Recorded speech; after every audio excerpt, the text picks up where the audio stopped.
just how tenuous that position is showing itself now, day after that. It is, and you know, it's such an important position because when guys are playing real well, that it gives you the best opportunity to win games.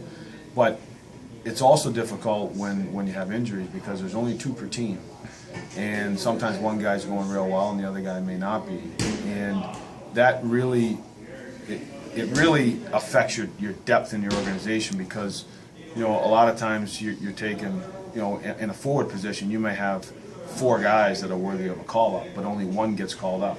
Where in goal, you're going to go with a guy that's, you know, playing the best or more deserving to go up, which then, you know, that happens at each level. It goes from the American League up, and then it goes from the East Coast League up. So it's important to have 2 guys on all 3 teams that can play. So Zakhoff, assume he stays for a little bit. You lose him from here.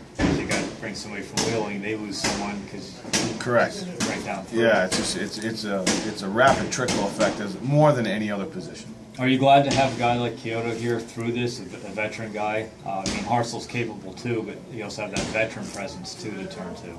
Absolutely, and that's part of having a guy like him, because we have Eric, who's a first-year pro. So you have, if Zakhoff was down here, you have he's now your veteran type of guy that can, you know, help Eric go through the rigors of being a goalie, and just the transition talent-wise, he belongs here. But now to have Andy come in, he's got a proven track record. And the thing about Andy is he's a consummate professional. He's known for his character, he's known for his competitiveness, and he's had a pretty good pro career. He's played a lot of important games, and he's showing that again here. He's first guy on the ice, last guy off the ice, and really competes hard. You said there's a possibility you may bring in another goaltender. So I think you're not adverse to having 3 goaltenders here for the early days of camp. Yeah, I think it would be important because, you know, we really, it seems fine now, but starting really on Tuesday, things start to pick up because there may be an influx of players coming down early this week. I don't know if it's going to be Monday, Tuesday, or Wednesday, but one of those 3 days we're going to probably get some players back. Then you start games, and when we start games, we're always going to have 2 practices. So you're going to have the 2 goalies that are going to be in the game, and then you want to have other goalies that can work with your group that's not going. So things will pick up just practice-wise and intensity-wise as we start to get into games here. What's the stat? Any update on the Nino's status today? He's still day-to-day. It's just something that you know, we don't want to rush him along. It's just he's a guy that we have come in. We'd like him to be healthy for the year and be able to get off to a good start. So being an older guy, and we just want to take our time to make sure that when he gets back on the ice that he's ready to go and not push it. Even though seems like there's a good opportunity, it's more important for him to be ready for the regular season and get himself ready for a healthy year. I want to ask you about Chaz Johnson too. I noticed he was playing pretty physical today with Seymour on the 2-on-2 drills, and that's his game. What are your thoughts about him as far as I don't want to say fitting in, but what he brings? He's a veteran, physical guy. What does he bring that you like? Well, he's a fast player. He's a gritty player. He's a physical presence.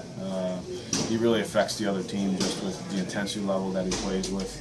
And he's he's a guy that he's had a pretty good pro career. He's got a good reputation for being a tough player to play against, and that was why we brought him in. He's shown that. He's done a nice job in the opportunities in practice where we've had some of those competitive drills where there's physicality to it and there's some one-on-one situations. He's brought that element, and in situations where that isn't there, his work ethic and attention to detail have been good. Do you think when he hits a guy like Seymour during a drill, it kind of sets the pace for the younger guys to say, okay, this is serious, I got to step up and really play hard even though it's a practice and training camp? Does it mean something? It does. It's anytime a guy does that in the drills or in a practice, it always raises the competitive level, because now when you get into that situation, you have to be ready to go. And that's one of the things we've tried to pride ourselves on just as an organization. Chaz has done that in practice, but it's another reason why we have a guy like Tom Kostopoulos here, where when those guys are out there to practice, they're out there to practice and get better. And anytime you have players that practice at that level, that intensity level, it always raises everybody else's game. What does that mean, last thing for you, what does that mean turn into tomorrow? You mentioned you might have a scrimmage. Do you expect that intensity to build in a scrimmage then? Game Yes. situation? Yeah, these guys are looking, we're one team, we're one organization.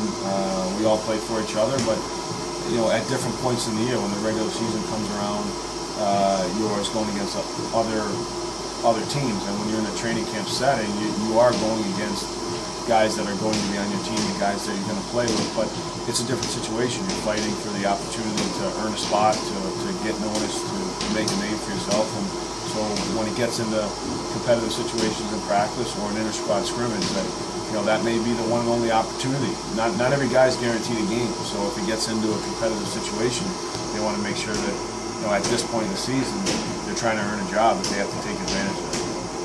Can they earn a game from how they play in the scrimmage? If you like what you see in the scrimmage, can you give a guy a game that maybe weren't going to? They can earn they can earn a game in practice. It's by how they work, their attention to detail, how they compete in practice. Those things. If a guy continually captures your attention in practice, then a lot of times, not everybody here is penciled in for a game just because of the numbers. So as the players know that. Every day they come here, they have to get noticed, and they want to be able to earn a game. It's not to expect a game; everybody wants to earn it. So, a scrimmage or a practice is no different to us. It's all the same.